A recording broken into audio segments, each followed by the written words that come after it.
अगर आप भी चाहते हैं नए वीडियो एवं नए ऑडियो देखने एवं सुनने के लिए तो हमारे गोल्ड स्टूडियो चैनल को सब्सक्राइब जरूर करें एवं बेल आइकन दबाना ना भूलें।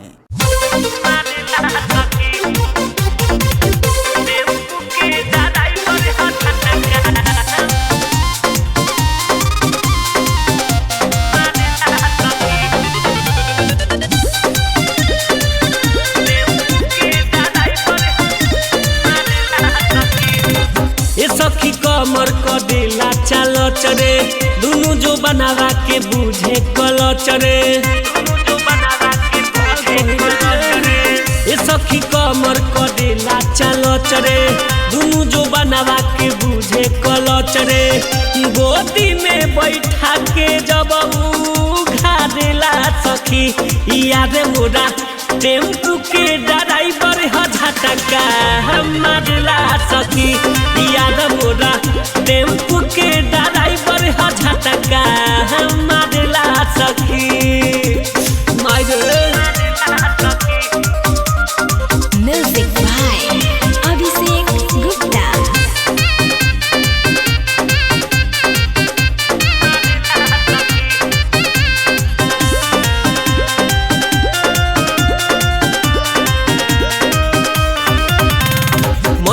गुता जाला करेला जब ढोड़ी में अंगूरी खाली रे चूसेला उठे स्टीयरिंग धरा के खत्म कर देला उठा लाली रे।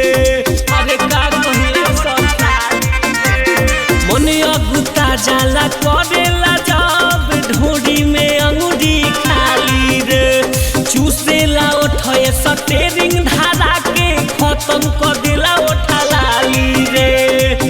लहंग में भेपर आपन बादला सखी याद मोरा टेम्पू के ड्राइवर ह झटका हमारा सखी याद मोरा टेम्पू के ड्राइवर ह झटका हमारा सखी।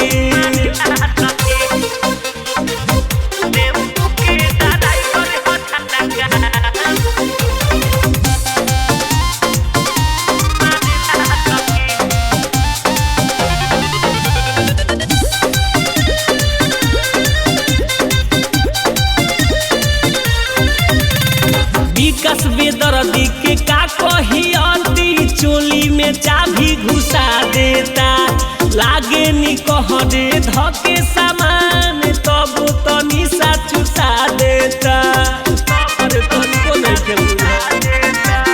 सुग्रीव यूसुफ के का कही अंती चोली में चाबी घुसा देता लागे नी कहरे धके सामान तब तो निशा चुसा देता। याद लेके विशालवा संगे झाड़ेला सखी याद मोरा टेम्पू के ड्राइवर ह झटका हमारा सखी याद मोरा टेम्पू के ड्राइवर ह झटका हमारा सखी।